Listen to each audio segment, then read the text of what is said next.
On the 30th of August 2005, a 28-day-old baby, Paris Talley, was rushed to the hospital by her mother, China Arnold. Paris was pronounced dead on arrival, but her cause of death just baffled doctors. She had really severe burn injuries, but no trace of scalding or fire. What on earth had happened to this little baby girl?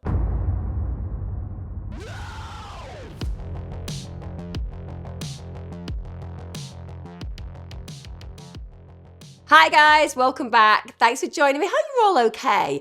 Well, I'm going to let you know, today's case is one that I had to take breaks from because sometimes people's actions are so unspeakably evil that it takes my breath away, and I just have to take a step back to imagine how these kind of things play out in this world. Most of us just want to believe in the beauty. And even though we spend time listening to the content that I talk about and we're invested in this because we care deeply about victims, for the most part, we try to travel through our lives believing the best in the world. But this is one of those cases that just makes you fear the worst. If you're new to my channel, by the way, I release my content twice a weekly, but you can get loads more on YouTube membership and Patreon, where I've got full-length podcasts and full-length videos. So if this is for you, please feel free to have a look over there. Let's talk about China Arnold. She was 25 years of age at the time of this crime. She is the mother in this case. She was born on March the 29th, 1980 in Dayton, Ohio. Her father actually died when she was very young.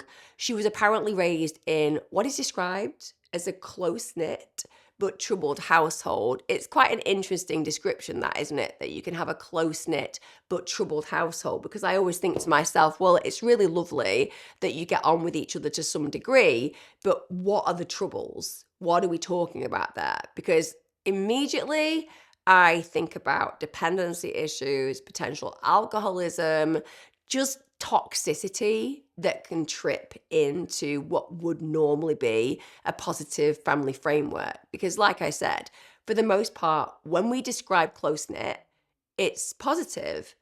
And I would suggest, therefore, that probably the relationships had relative closeness.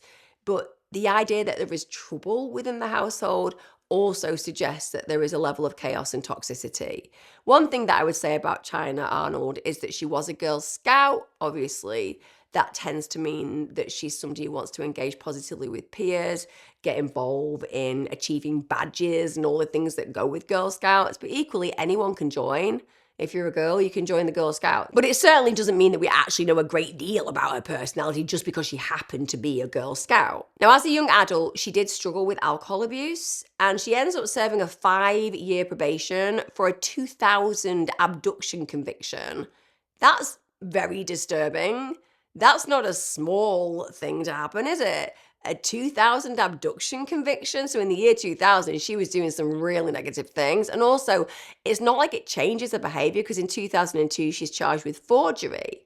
Now, by mid-2000s, Arnold's living in a low-income apartment complex. So it's the Riverview Terrace housing project. And again, even though there will be lots of good people who live in that place, in those kind of apartment complexes, when you are living in an economically challenged environment, very often there are individuals around you who can be at times problematic.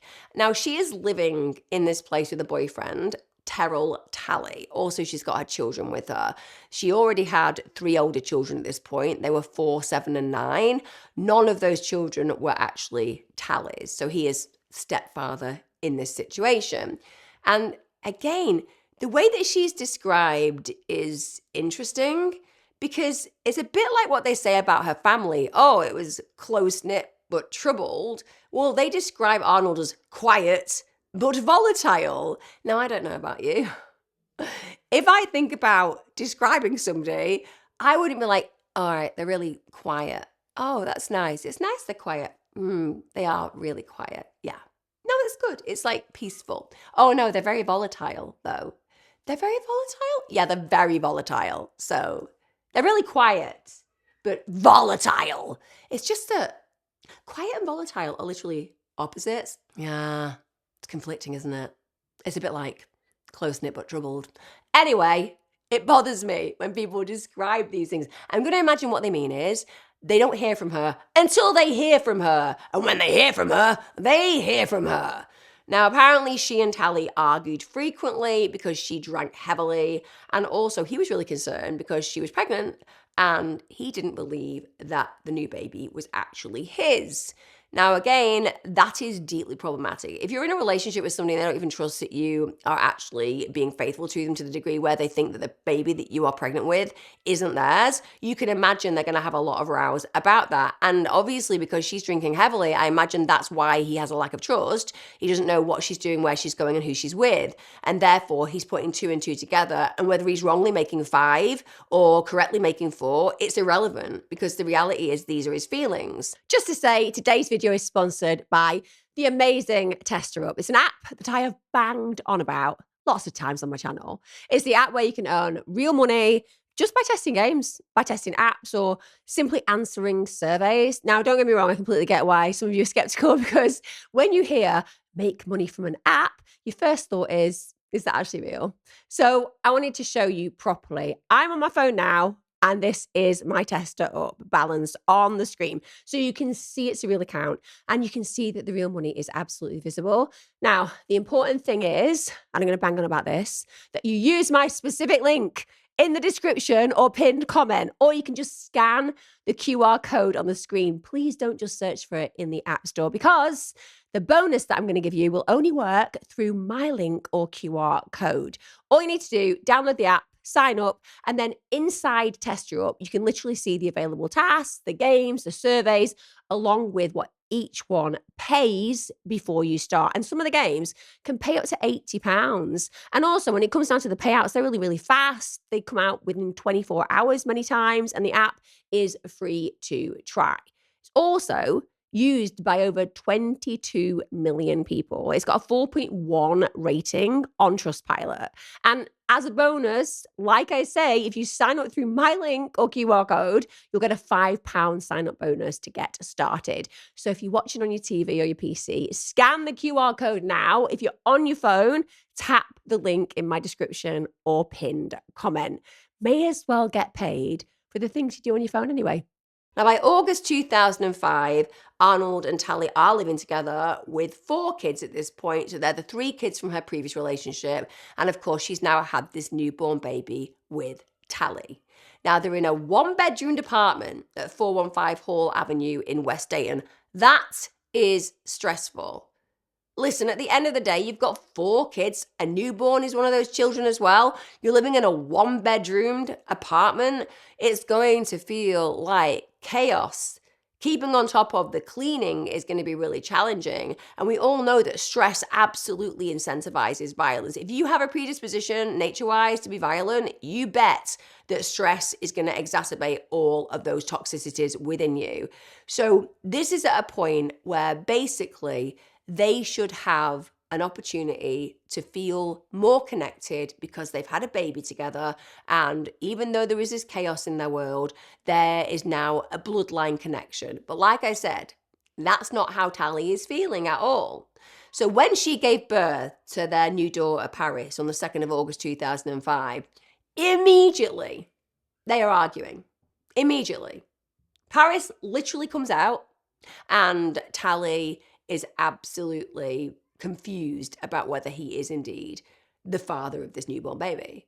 And of course, Arnold is very angry with him and saying, how dare you doubt that you are the baby's father? But like I said, we also have to consider her actions, her alcohol problem, and the fact that she is very chaotic. And we do have some empathy with him for maybe questioning whether that baby is his. Equally, we have sympathy and empathy for her if she absolutely knows that he is the father.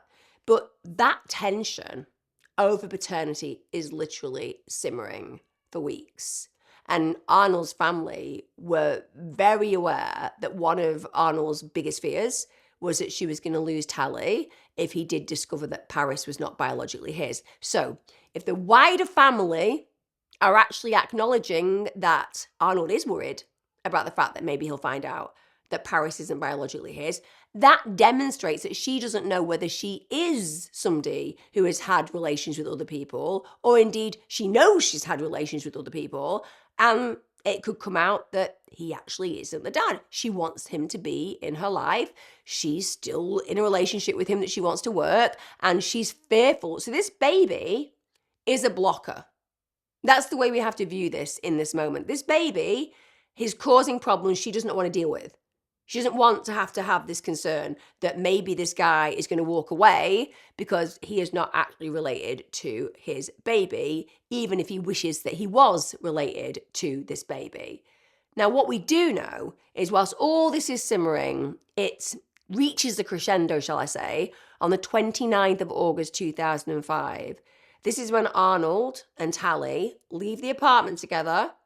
By the way, they spend several hours drinking in bars. Apparently then they reportedly shared a bottle of Bacardi while sitting in a park. They continue arguing. Just imagine that. You've been drinking in bars for several hours together.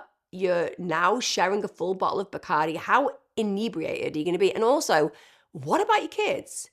You've got a newborn, not even 30 days old at this point, and you're getting absolutely wasted. Again, this speaks to an absolute egocentricity and selfishness within both of those individuals. I appreciate the dependency is very challenging, but when you have kids, you don't have a right to do what they're doing. But like I said, they don't care because this is emotional immaturity and absolute egocentricity where the only people that matter are themselves. So it's getting heated at this point. Now, apparently, Arnold then bites Tally on the lip. He then slaps her to the ground and actually goes to a friend's house known as The Spot. So we are seeing clear domestic violence in this relationship. This is toxic as hell. And again, these are people who have access to 4 children, which is deeply disturbing on every single level. Now, apparently they return home around 9:30 p.m. Allegedly, Arnold feeds Paris a bottle and then puts her to sleep, then goes to bed herself. I doubt that with every inch of my being. You're actually imagining that somebody, after drinking half a bottle of Bacardi, getting into a domestically violent situation, and also somebody who'd been drinking for several hours, is actually going to come in and be like, oh yeah, I'll feed the baby and then I'll put them to bed. Maybe I'll read them a story as well. Said no one who was that drunk ever. She'll have walked in and put herself to bed. Now, apparently after midnight, the baby began crying. Well, it's probably when she first heard the baby crying, because let's be clear, the baby will have not had their needs tended to. You know, I doubt that they'll have had a nappy put on. I doubt they'll have had a change into their pajamas. These kids are just horribly neglected on every level. Now, she says that she woke to feed Paris around 2:30 a.m. Apparently, she prepared the bottle in the microwave before placing it into the baby's mouth. This woman would be so drunk, I doubt in any way, shape, or form that she recalls any of this. But then apparently she dozed off on the couch with Paris on her chest. Now, sometime after 3 a.m., Tally actually comes home because he has been at The Spot, and then apparently he goes to sleep on another couch. Bear in mind, neither Arnold nor Tally report waking up until the morning, and we wouldn't expect them to, would we? Because they're absolutely pissed out of their heads, and there is absolutely no way whatsoever that they're going to be compass mentors as far as taking care of these kids. It's just bizarre to me that these claims from Arnold is that she's some kind of lovely mum who came in, gave the baby the bottle, made sure that she was put down to sleep, woke up after 2:30, did the same again, then fell asleep with her on the couch, with her on her chest, you know, like some kind of attachment parent. There is no attachment parenting here. She's a detachment parent. She is a dehumanized parent as far as I'm concerned. She doesn't care about her child whatsoever. Now, the police interviews later reveal what can only be described as some of the most unsettling events I've ever heard of. And you know me, I cover some of the most challenging and devastating realities when it comes down to the loss of life, particularly children's lives. But this one cut me to the core. So early that morning, Arnold apparently briefly goes outside. She was seen on a porch around 4 a.m. And she said that, yeah, during this period of time, she and Tally had been arguing about paternity. And she told detectives that she thought at this point that Tally had put Paris in a bassinet upstairs when she went out, and that apparently she just remained asleep when Tally came in after 3, and then they just both go to sleep. So nothing to see here. But then Tally apparently shouts to her that, quote, something's wrong with the baby, and only then does she realise that Paris was unresponsive, which is shocking considering she's been such a hands-on mum during this apparent evening. In fact, Paris is not just unresponsive, Paris is face down and cold. And we all know what that means. If a child is cold, and it's not because they're in a cold environment, it's just because their body has become cold, it's because they are deceased. It's as simple as that. Now, apparently they then decide to carry Paris to a neighbour's house, and they then drive to Dayton's Children's Medical Centre. Why didn't they call emergency services? Wouldn't that be the most normal thing to do? They need emergency care, but no, they don't do that. They apparently arrived around 7:15 a.m. on the 30th of August. Now, at the hospital, staff immediately noticed that something horrific has happened to Paris. They can see that she's been critically injured. And I say critically injured, but we're actually past the point of no return at this point. So first of all, her body temperature is 35 degrees Celsius. There's no detectable pulse or breathing. And then what really takes the physicians and the nurses by surprise is they find themselves looking at these deep, uniform burns that are literally covering this newborn child's body. Like I said, this little girl, Paris, is not even 30 days of age yet, and she just has these uniform burns covering her entire body. Also, they're looking at her and thinking, well, where's the soot? Where's the smoke on her skin or clothing? She's been burnt. Why can't we see things that indicate that she's been in a fire? Bear in mind, Paris is lying in clean clothes at this point. She's not got any of the searing charring that you'd expect to see from a fire. And some areas of Paris's body are severely burned, but other spots are completely spared.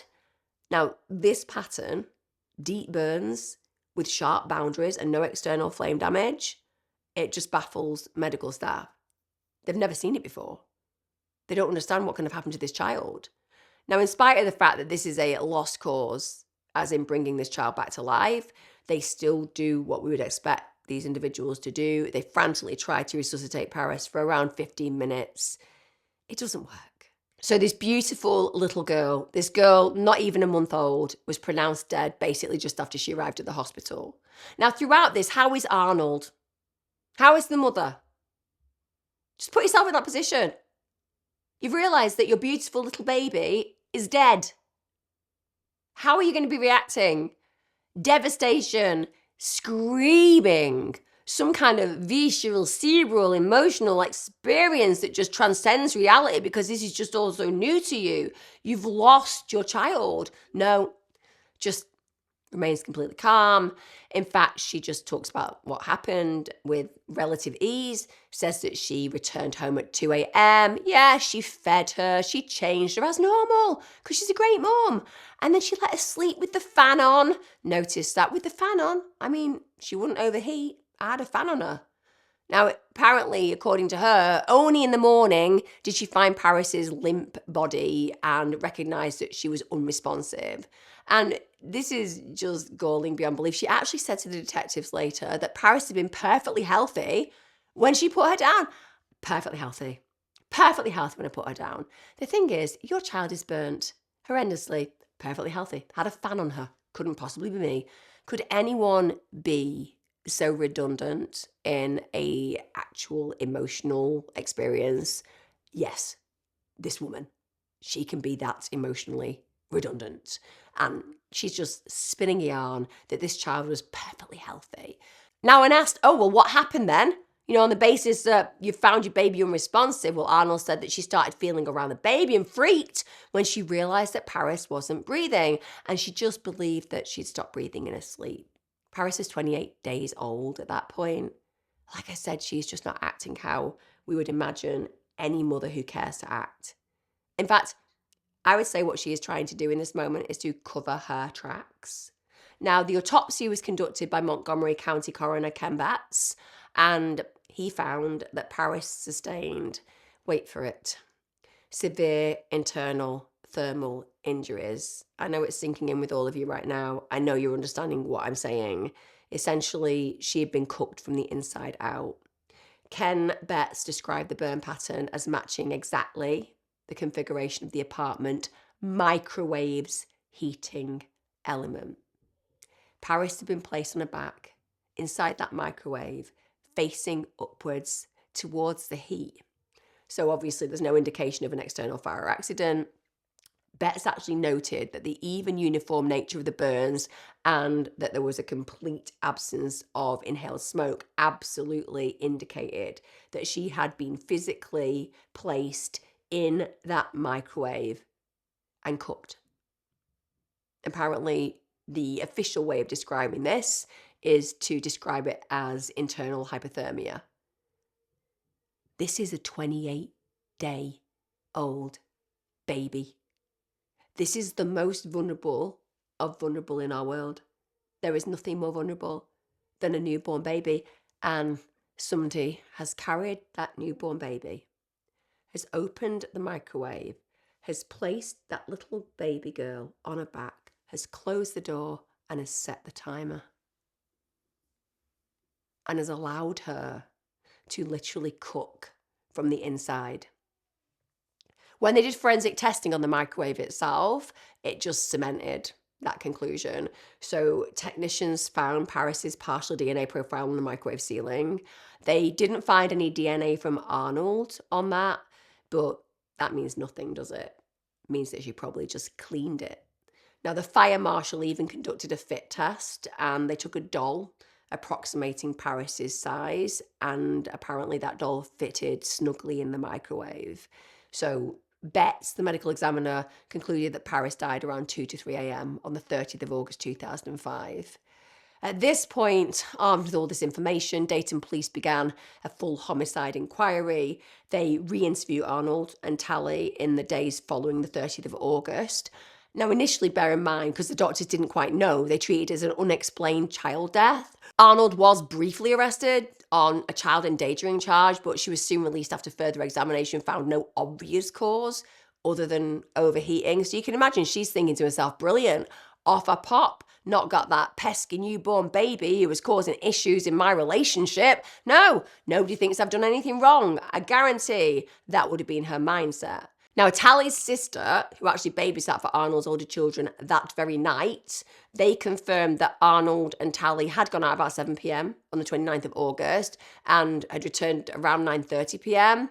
Neighbours, though, they said that they heard a very loud argument around 4 a.m.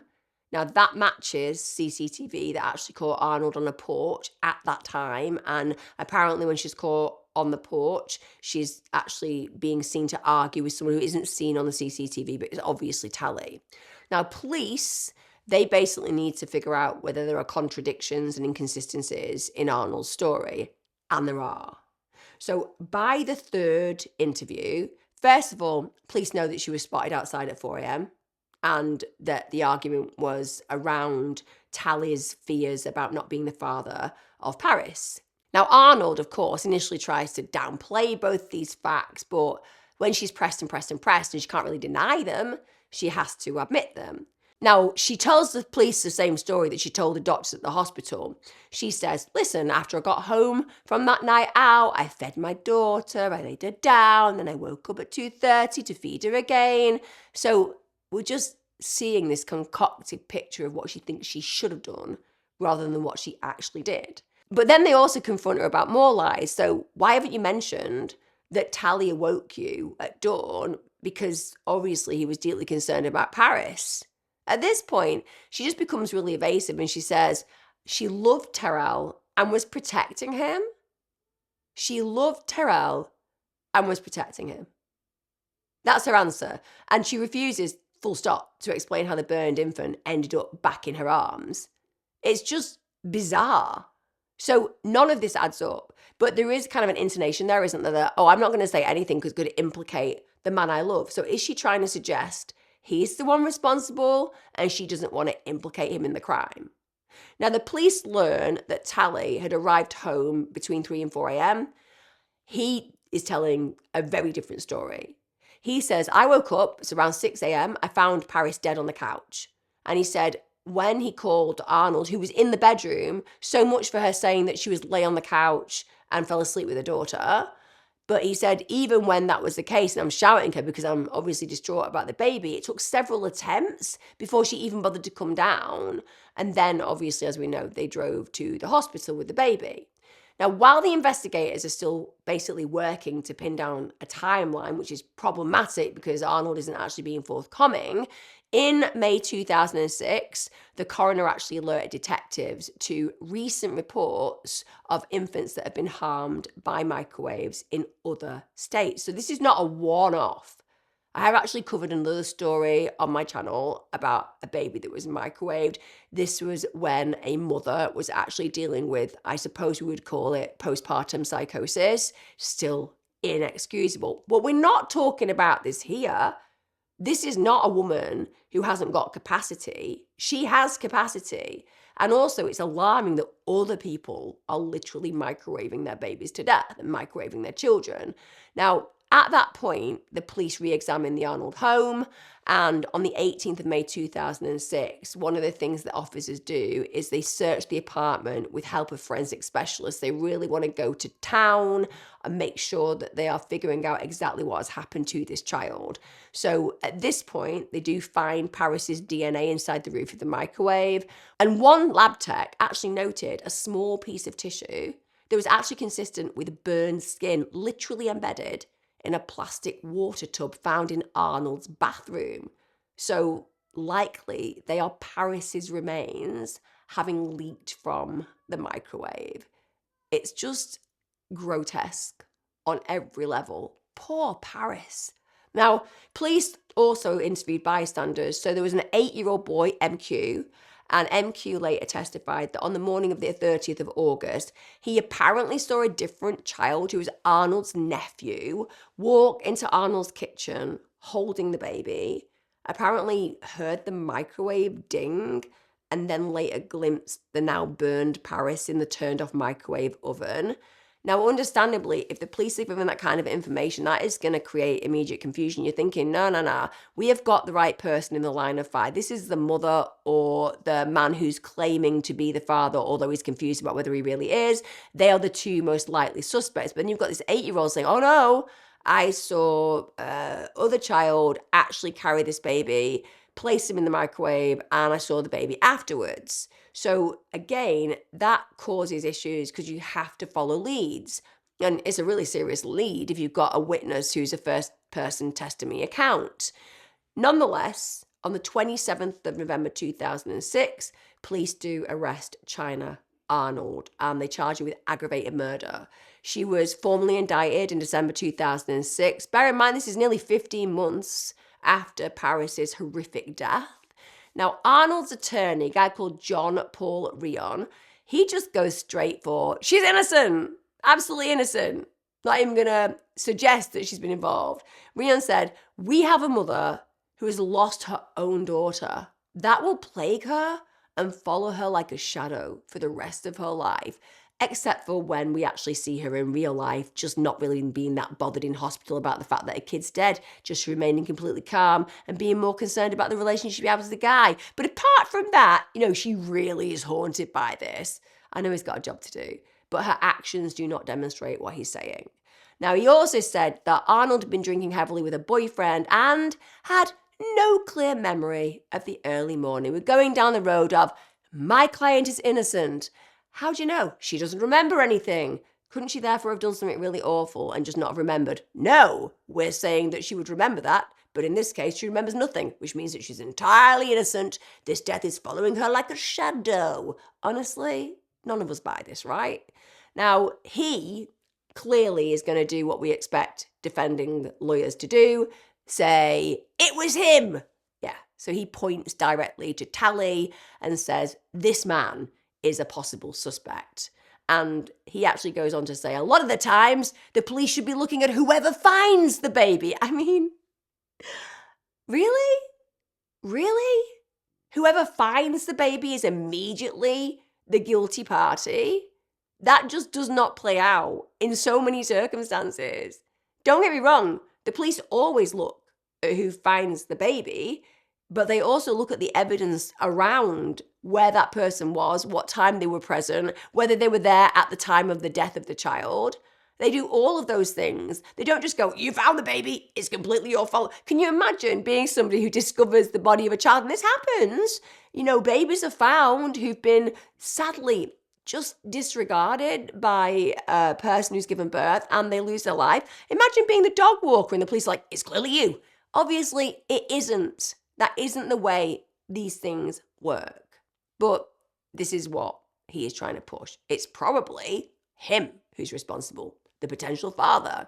And this lawyer who's trying to say that she is haunted by the death of her baby also said that Arnold didn't even recognize the severity of the situation until Tally insisted it was severe.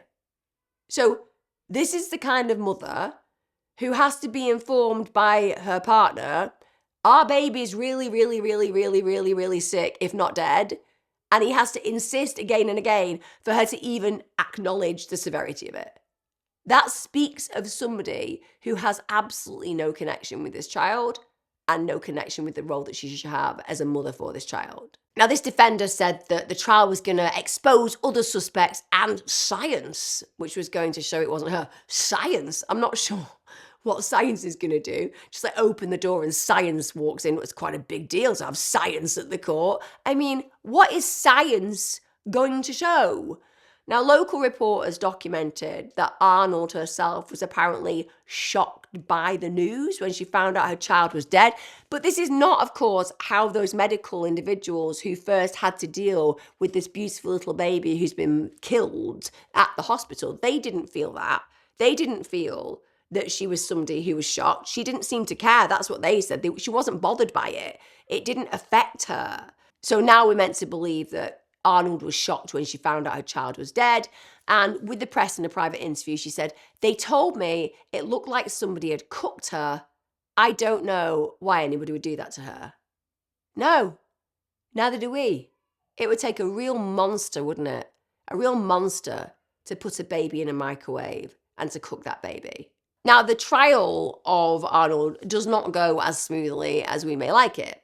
So the jury trial conducted during January and February 2008 was actually granted a mistrial, and this was based on surprise discovery of alleged exculpatory evidence. So this is basically based on the allegations that DT's Arnold's nephew had placed the baby in the microwave oven and indeed turned it on. Bear in mind, that was suggested. So then we get the retrial. This retrial takes place in August 2008 in Montgomery County Common Pleas Court. It was presided over by Judge Mary Wiseman. The prosecution was led by Daniel Brandt and David Franciscelli, and the defense was ran by John Paul Rion. When it came down to the prosecution, I will say it was relatively circumstantial, but it was very powerful. So they just go for the jugular. They portray Arnold as a mother who, in a jealous rage and fueled by alcohol, deliberately cooked her daughter to death. Now, they bring in Dr. Marcella Fierro, who's a veteran medical examiner, and she had also, by the way, very harrowingly investigated other microwave deaths. Can you believe we are even saying these things? That somebody has to investigate microwave deaths because these not rights, these absolute deviants, these demons are doing this to children. She directly said to the jury very confidently, she died because she was overheated. She was cooked. She explained very well and in depth to the jurors that the burn pattern and the autopsy findings could only be explained by internal microwave radiation. And she was able to time the death, pinning it to the early morning when Tally was absent from the apartment. So strike down for that individual defending her and saying, actually, it was Tally responsible. This examiner says, no, he was absent. Then they've got the very strong lab evidence. So the prosecution introduced the DNA and the lab evidence. Investigators found Paris's DNA inside of Arnold's microwave, and the coroner actually confirmed that a baby of Paris's side would fit into it. And that particular individual emphasized that these facts show there was no reasonable explanation other than murder. I mean, how much more premeditated is it than actually carrying a child to a microwave, opening the door, putting the child in, closing the door, switching it on, and leaving to a point where that child had been cooked from the inside out? Also, they brought into court the plastic water tub and sediment as evidence, which was found in the bathroom of Arnold's flat, and it contained burned baby tissue. And actually, that poor jury had to witness Paris's burned body. It's absolutely mind-blowing, isn't it? Now, there's another thing that happens in this case because the prosecution introduced the accounts of two jailhouse acquaintances of Arnold. Now, I know that we always have to be very careful when there are accounts coming from other felons because sometimes they feel it could be in their interest to tell the prosecution about these things. Sometimes we have to understand that they are deceptive human beings themselves, so we can't always take everything that they say absolutely as truth. But this is two of them. And both of them testify that while she was in custody awaiting trial, she had confided her guilt to them. Now, one of these women was Linda Williams. And this is actually a woman that Arnold began a sexual relationship with while she was inside. And Linda claimed that Arnold admitted placing Paris in the microwave because basically she was afraid that Tally would leave her. Apparently, she feared that he'd find out the baby was not his. And if she could just get rid of the baby, then this problem would no longer exist. And again, what would that say about her? Let's just play that out. Let's just play out how that would work. You think this guy, who's obviously got some kind of emotional connection to this baby because he's angry, because he wants to be the baby's father potentially, but he doesn't feel he might be. So he probably doesn't want to get close to the baby because, he might not actually be the biological parent. And this is playing into all of his own fears and the emasculation of another man potentially being responsible for the child that he's actually living with. All of those things are going on. And that she would believe that the way to actually manage this more proficiently would be to remove the baby. So then he doesn't have to think about that, as if Tally isn't still going to have major issues with the fact that she microwaved and murdered the baby as a way of him not having to deal with the situation. It's ludicrous that any mind could work that way. That's a deviant mind. That's a predator mind. That's someone who has an absolute capacity and tenacity to kill and kill in the most breathtakingly evil and painful way, which is what happened to that 28-year-old baby. Now, the defense, they say she was just so drunk. That means that even if she did kill the baby, which we don't believe she did, but even if she did kill the baby, she was just so drunk that she couldn't actually have intended to kill the baby. And they actually reminded the jurors that Arnold had been drinking heavily on the night of the 29th of August. I would say that is an aggravating factor. She's meant to be able to look after all these children, one of which is a newborn. What is she doing getting that inebriated when she's meant to care for these kids? When they did blood tests on her, her alcohol level was actually nearly 4 times the legal driving limit. But a lot of people get like that. I've had a lot of mates in that situation and more. Let me tell you, I've had to take mates to hospital because they literally poisoned themselves with alcohol. You know what they didn't do? They didn't microwave a baby, surprisingly. In fact, every Saturday night, if we're going to throw in, 4 times over the legal driving limit, don't let them near any children because you know what they might do? They might cook them. It's ridiculous. And if you're a jury member, you're sitting there thinking, I've been 4 times over the legal driving limit. Let me tell you, I'm not a heavy drinker at all. But there was one occasion where I did drink very heavily for myself. That isn't a lot, guys. It was just 2 drinks. That's me gone. I ruined my Yorkshire puddings, and it is a thing of great shame in my life because I did that, right? And I basically threw the food at the individuals who were meant to be enjoying a nice Sunday meal. That's about the limit you get to when you're way over your legal limit, because at the end of the day, everyone is different. My 4 times over is somebody else's 3 times over, and so on and so forth. But let me tell you, no point was I thinking, I'll just take my baby and shove her in the oven. It's ludicrous. But basically, this defender is saying that she had no motive to kill Paris and no prior history of violence towards children. Just because there isn't recorded violence towards children doesn't mean it hasn't happened. And also, she didn't have a motive to kill Paris. She felt that Paris was causing issues in a relationship she wanted to keep. Yeah, the inebriation could say that she did something outlandish, but she still did it. Like I said, people are under the influence every day of the week, numerous times a week. They're not out there killing people. Now, the defense also attacked all the evidence against her. Like I said, a lot of it is circumstantial, so they're going to do that. They pointed to inconsistent statements of Tally and also the children in the neighborhood. So that suggestion that someone else might have placed Paris in the microwave. Now, they also called witnesses who'd said that Arnold's nephew DT had confessed to putting Paris in the microwave. Now, at the first trial, that was the trial that was ultimately declared a mistrial. This is before the defense could actually finish its case. When the defense was allowed to finish its case, they actually said, it doesn't make sense that a person who has had no real problems in their life can even be accused of something like this, and reminded the jury that whenever a baby is found dead, the first suspect is often whoever found the baby, in this case, Tally. But again, the problem you've got there is the medical witness who said that Tally would not have been present when the child died. And I do think it's confusing that somebody said the nephew put the baby in the microwave, but equally, it doesn't really make logical sense, time frame wise and motive wise, because at the end of the day, why would the nephew do that? Nothing has been happening to incrementally suggest that they're suddenly going to act in this outlandishly violent way.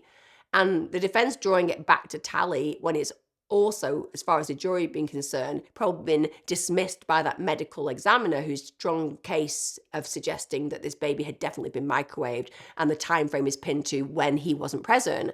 That isn't going to be a strong closing, really. Now, in closing arguments, the assistant prosecutor, Daniel Brandt, actually told jurors the fact that Arnold had been a Girl Scout, that her father had died when she was young, does not outweigh the seriousness of the crime, and asserted this woman had no excuses for her actions. And David Franceschelli appealed to jurors' sense of justice, actually brandished his watch and said, if this is not the time for the death penalty, when is the time? Now, after nearly a week of testimony, the jury deliberated, and on the 29th of August 2008, they returned a verdict of guilty of aggravated murder. Now, under Ohio law, the case now moved to a penalty phase to consider death. However, the jury very quickly actually announced it could not unanimously agree on capital punishment. So after about 5 hours of deliberation, the jurors told Judge Mary Wiseman they were deadlocked. So this meant that the sentence was commuted to life imprisonment without the possibility of parole. Throughout the trial, interestingly, Arnold remained really quiet. She did, however, submit a brief statement via her attorney and said, I am innocent of these charges. In sentencing, I will tell you, Judge Wiseman really did lash out at Arnold and said, no adjectives exist to adequately describe this heinous atrocity. This act is shocking and utterly abhorrent for a civilized society. Now, outside court, Rion, her defender, and supporters of Arnold were actually really shocked. They had really clung to hope of new evidence, and immediately Rion filed a motion for a new trial, asserted his new star cellmate witness had recanted, and the further testimony could therefore exonerate Arnold. So basically, somebody had gone back on what they said. So this meant that there was an appeal. And with respect, her conviction didn't stand for very long. So in late 2009, her legal team appealed to the Ohio 2nd District Court of Appeals. On the 5th of November 2010, the appeals court overturned the conviction. So the court actually found significant trial errors. And we have to remember, when they overturn a conviction, that's a big deal. When those wheels of justice have turned, it's really hard to get them to turn the other way. But they did find significant trial errors. So prosecutors apparently had improperly commented on missing evidence, also introduced inflammatory suggestions beyond the record, which basically was considered to compromise Arnold's right to a fair trial. The court also held the trial judge as responsible, saying that they erred in excluding a defense witness, Arnold's niece, because apparently her story might have supported the nephew putting the baby in the microwave. And when it came down to the appellate court's written opinion, the court explicitly found prosecutorial misconduct and a violation of Arnold's confrontation rights. So a new trial was ordered.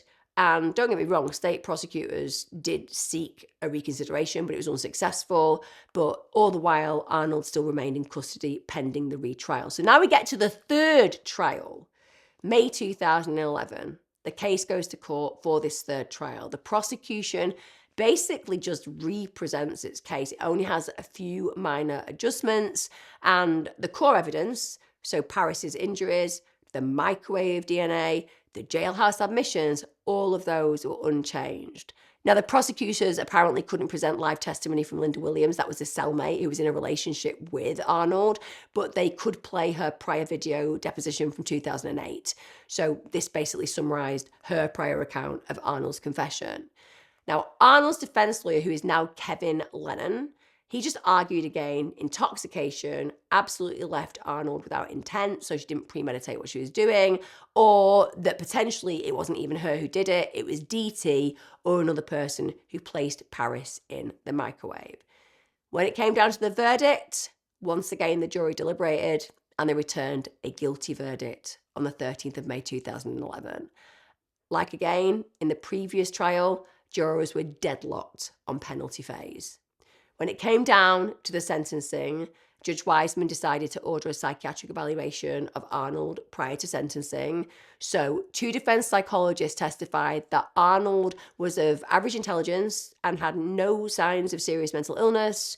She was diagnosed with low-grade chronic depressive condition and also obviously a long history of alcohol and drug abuse, but found absolutely nothing indicative of psychosis or medical insanity.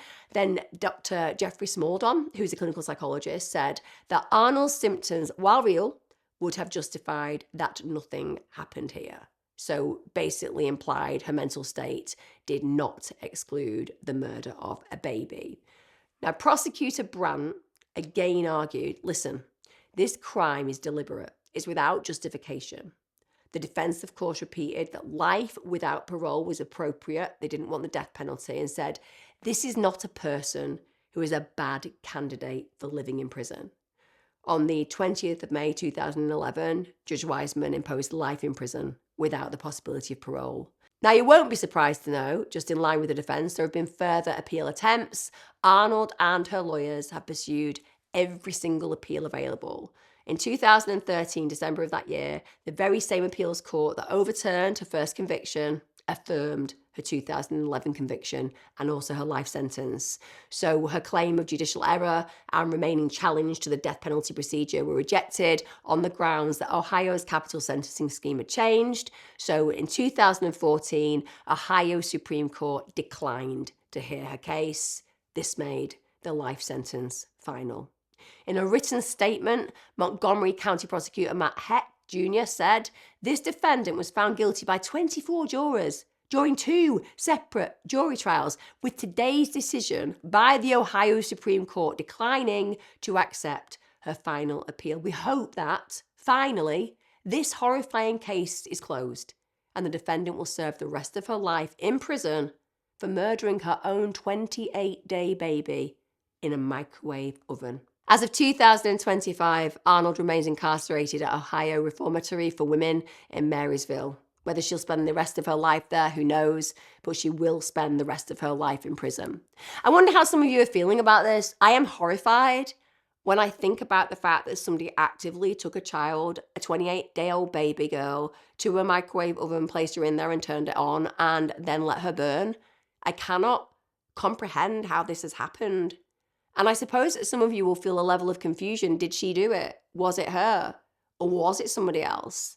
I have to say the medical examiner who came into court was very clear. They said that Tally could not have been the one responsible. And when you look at the potential of one of the children in the house, the nephew, going ahead and carrying the baby to the microwave and doing that, it just doesn't seem to add logical sense to the equation. When you think about the one with the biggest motive, it is Arnold. And hey, people black out. I get that. 100%. People can get blackout drunk. But if you have an intention to deal with a problem and you're drunk enough to create a solution that's so permanent that you literally microwave your baby, you do the crime, you need to serve the time. And whether you don't want to remember what you truly did, when we look at the evidence, it really does point in her direction. You might disagree with me, and if you do, please do leave me a comment. Please let me know your thoughts. Do you think maybe she could have had maybe a minimum period of like 25 years and then have the opportunity for parole? Or do you think no? What she did to that baby is inconceivably evil, and whether she was drunk or otherwise. And either way, she made a choice when she carried a 28-day-old baby girl, placed her in the microwave oven, closed the door, and switched on that timer. That baby, can't even imagine the pain that she died in. Take care, guys. Look after yourself. Wow, the world's an awful place sometimes, isn't it? Be safe. See you again next time.